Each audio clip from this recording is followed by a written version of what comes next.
প্রিয় বন্ধুরা, এই মুহূর্তে আমি দাঁড়ায় আছি বাউবাজার ব্রিজের পাশে। বাম পাশে আছে আপনার মিটফোর্ড হাসপাতাল, আর এটা হচ্ছে আপনার বাউবাজার ব্রিজ থেকে যে রাস্তাটা আপনারা দেখতে পাচ্ছেন। এই রাস্তাটা, এই যে রাস্তাটা দেখছেন না, এটা খুবই গুরুত্বপূর্ণ এবং মহামূল্যবান রাস্তা।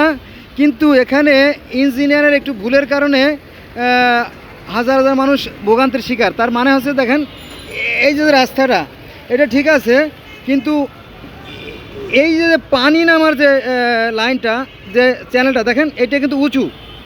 এই উঁচু হওয়ার ফলে, এই দেখেন, উঁচু হওয়ার ফলে পানিগুলো জমে যাচ্ছে দুই পাশে। এই দেখেন, অথচ এইটা কিন্তু নিচু করে দেওয়া যায়, অথবা এখান থেকে একটা চ্যানেল করে এই পানিটা নামাই দেওয়া যায়। নামাই দিলেই কিন্তু এখানে জলাবদ্ধ সৃষ্টি হয় না। এই জলটা জমে জমে আপনার যে প্লাস্টার, এই প্লাস্টারের নিচের যে লেয়ারটা, অর্থাৎ এর নিচের যে লেয়ারটা, সেটা নরম করে দেবে, আর এখানে ভেঙে যাবে। এবং ভেঙে গেলে এখানে যে প্রতিনিয়ত যে মানুষ চলে,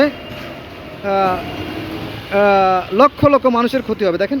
অথচ এটা কিন্তু খুব সহজ, এই যে পানির লাইন, এটা কিন্তু নালা করে দেওয়া যায়, কিন্তু এটা দেওয়ার মধ্যে কেউ নাই। আবার এই যে রাস্তাগুলো দেখেন, এই রাস্তাগুলো কিন্তু দখলে দূষণে সয়লাভ।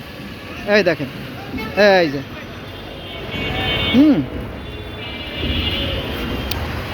আমাদের কর্মদোষের কারণে আমরাই কষ্ট পাচ্ছি, কিন্তু আমরা এটা বুঝতে পারতেছি না।